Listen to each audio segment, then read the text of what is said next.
The Art and Science of Teaching. Presentation by Thomas Oliver, Brian Ashton, Roberta Arthur.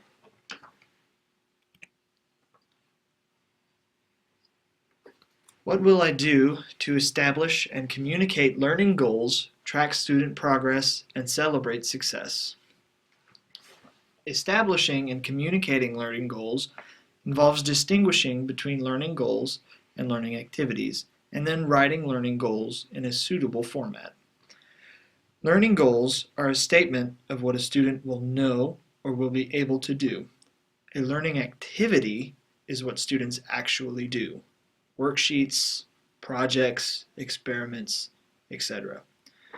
Tracking student progress by means of formative assessments and scale design specifically for formative assessments also includes charting student progress for individual learning goals. Celebrate success of your students by recognizing and acknowledging new student knowledge. What will I do to help students effectively interact with new knowledge? Extremely important for teachers to identify critical input experiences. Critical input experiences present important new content to the students. Teachers may approach critical experiences by preview information, divide students into small groups, organize critical input experiences into smaller chunks, ask students questions that require explanatory response, have students record conclusions, ask students to reflect on their learning experience. what will I do to help students practice and deepen their understanding of new knowledge? First, distinguish between declarative and procedural knowledge. Declarative knowledge is informational knowledge, where procedural knowledge is oriented towards skills and strategies. Identifying similarities and differences and error analysis are more appropriate for declarative knowledge. Use cooperative groups, homework, and revision activities to apply to both types of knowledge.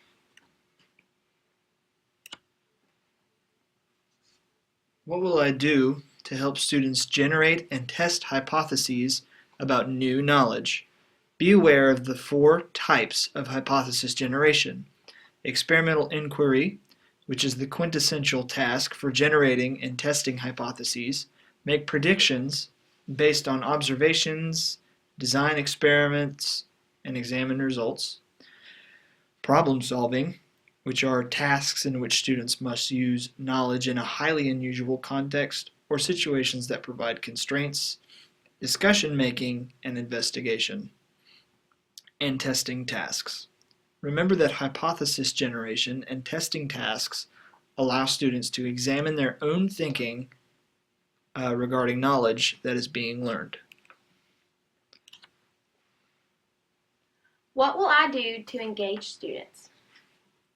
Stimulate students' on-task behavior with high energy, missing information, the self system, mild pressure, mild controversy, and competition.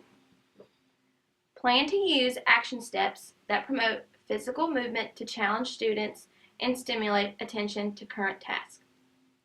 Some ways to do this are to use inconsequential competition, like games where students compete just for fun. There are no consequences for winning or losing.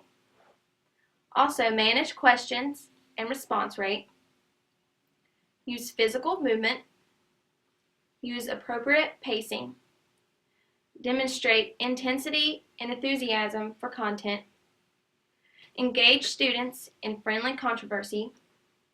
Provide opportunities for students to talk about themselves and provide unusual information. Here is an example of playing a game with the class. The students are actively engaged in learning division.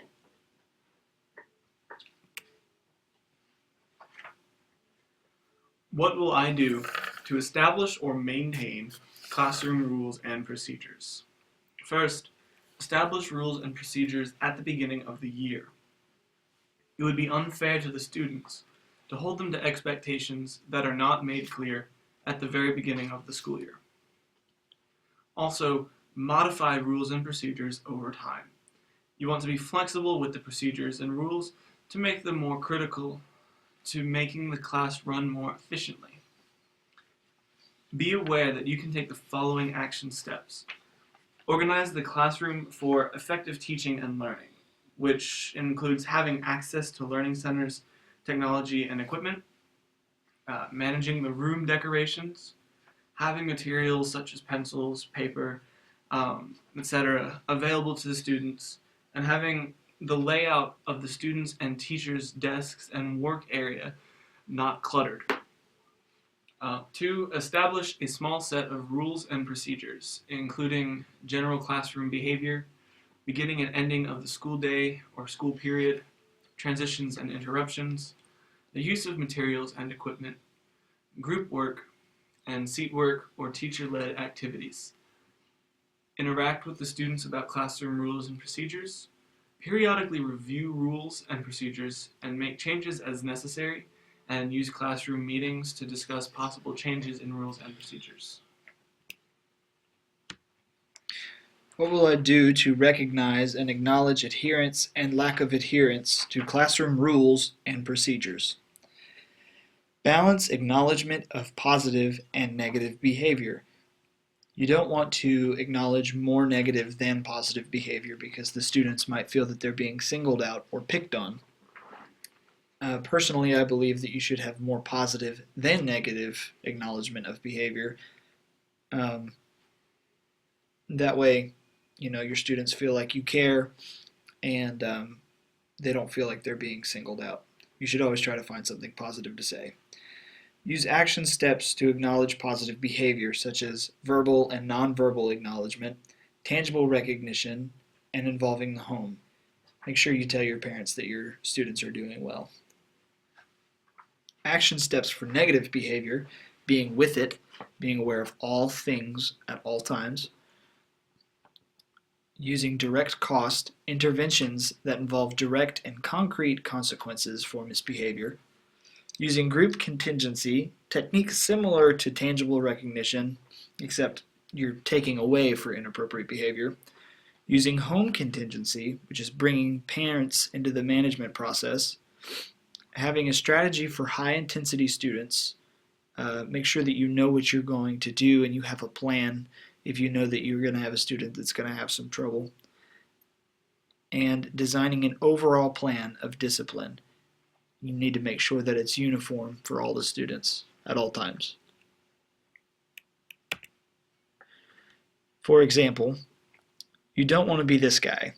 You don't want to be always yelling at your students and making them feel bad, making them feel like they're bad kids. You'd rather be more like this guy, warm, inviting, and let your students know that you care. What will I do to establish and maintain effective relationships with students? Think in terms of teacher behaviors as opposed to teacher thoughts or feelings. Be aware of actions you can take to incorporate two critical components of effective relationships. Some of these behaviors are behaviors that communicate an appropriate level of concern, and cooperation and behaviors you can communicate an appropriate level of guidance and control. Knowing something about each student, where they were born, how many brothers and sisters they have, etc. Engage in behaviors that indicate affection for each student. Example, make attempt to greet each student by name when they come in. Bring student interest into content and personalized learning activities. Engage in physical behaviors that communicate interest in students. Physical actions are interpreted by students as indications of the teacher's mood and attitude towards students. Use humor when appropriate. Consistently enforce positive and negative consequences. Establish clear learning goals, rules and procedures, and positive and negative consequences towards those experiences can go a long way towards creating a good atmosphere with students. Project a sense of emotional objectivity. This does not mean you will be unemotional at all times. It does mean that teachers will provide students with a consistent tone at all times in the classroom. Maintain a cool exterior.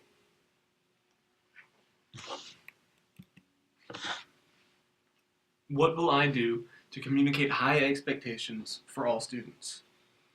Develop expectations for student success in class, and then behave in ways that are consistent with these expectations. Be aware of actions you can take to avoid treating low expectancy students differently from high expectancy students in terms of communicating a positive, effective tone. Some of these actions are to identify expectancy levels for students, identify differential treatment of low expectancy students, make sure low expectancy students receive verbal and nonverbal indications that they are valued and respected. Ask questions of low expectancy students, and when they don't answer correctly or completely, don't give up on them. And then have strategies for ensuring consistency in terms of the quality of interactions with low and high expectancy students, particularly in regard to questions.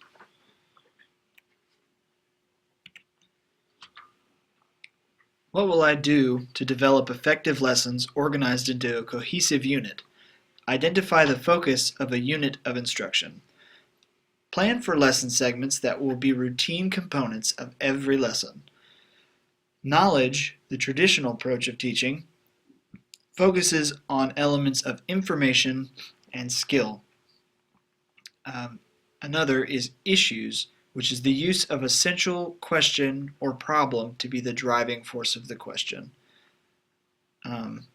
Exploration, which is after reaching a certain point in teaching the students are asked to find their own questions regarding the subject. Plan for content-specific lesson segments. Plan for actions that must be taken on the spot. These actions may include actions to increase student engagement, actions or consequences for misbehavior, actions that will maintain a healthy student-teacher relationship, and actions that will communicate high expectations to your students. Develop a flexible draft of daily activities for a unit. You don't necessarily want to be stuck to a specific schedule if your students need to spend more time in a particular area. Review the critical aspects of effective teaching daily. This is for you. This is so you can continuously review and go over how to effectively teach and communicate to your students. The purpose of this book is to state effective teaching is part of art and part of science. The science of teaching stems from years of research and careful study. The art of teaching comes from finding your own personal style of teaching. Every classroom is different. Every teacher is different. Every student is going to respond to different things in a different way. As a teacher and as a professional, you need to be able to find out how to effectively communicate to your students that you care and you want to see them succeed. Thank you for watching our presentation.